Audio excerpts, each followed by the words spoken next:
చింతలపూడి నియోజకవర్గంలో కూటమి అభ్యర్థి సొంగ రోషన్ కుమార్ విస్తృతంగా ఎన్నికల ప్రచారం నిర్వహిస్తున్నారు. రోషన్ కుమార్ కు మద్దతుగా మాజీ మంత్రి దేవినేని ఉమా ప్రచారంలో పాల్గొన్నారు. కూటమి అభ్యర్థులను భారీ మెజారిటీతో గెలిపించాలని దేవినేని ఉమా కోరారు.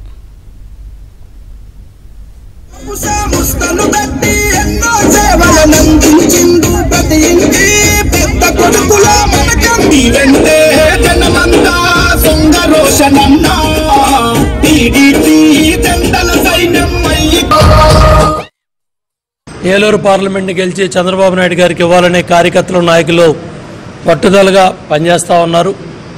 అట్లాగే అటు పోలవరంలో కూడా మన జనసేన అభ్యర్థి సిద్ధి బాలరాజు కూడా కష్టపడి పనిచేస్తూ ఉన్నారు. ఈ రెండు నియోజకవర్గాలు ఈ రాష్ట్రానికి రెండు కళ్ళు లాంటి.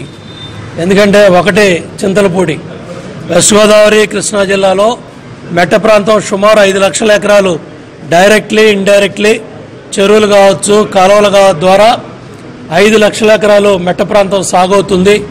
అటు జగ్గేపేట, నందిగామ, మైలవరం, తిరువూరు, నూజివీడు, గన్నవరం, దెందులూరు, చింతలపూడి, మరి అట్లాగే ఏలూరు, ఉమ్ముటూరు, గోపాలపురం, ద్వారకా, తిరుమల ఈ ప్రాంతాలన్నీ కూడా ఈ చింతలపూడి గోదావరి నీళ్లతో ఈ ప్రాంతం అంతా కూడా ఈ రెండు జిల్లాల మెట్ట ప్రాంతాలు సస్యశ్యామలం అవుతాయి.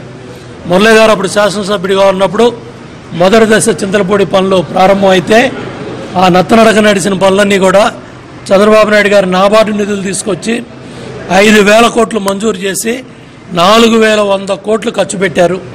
తప్పకుండా ఒక సంవత్సర కాలంలోపే ఆ చింతలపూడి గోదావరి నీళ్లు ఈ వెస్ట్ గోదావరి అటు కృష్ణా జిల్లా మెట్ట ప్రాంతాలని బంగారం చేయబోతూ ఉన్నాయి. ఆ అదృష్టం ఇవాళ మరి శాసనసభ్యుడి పోటీ చేస్తూ ఉన్న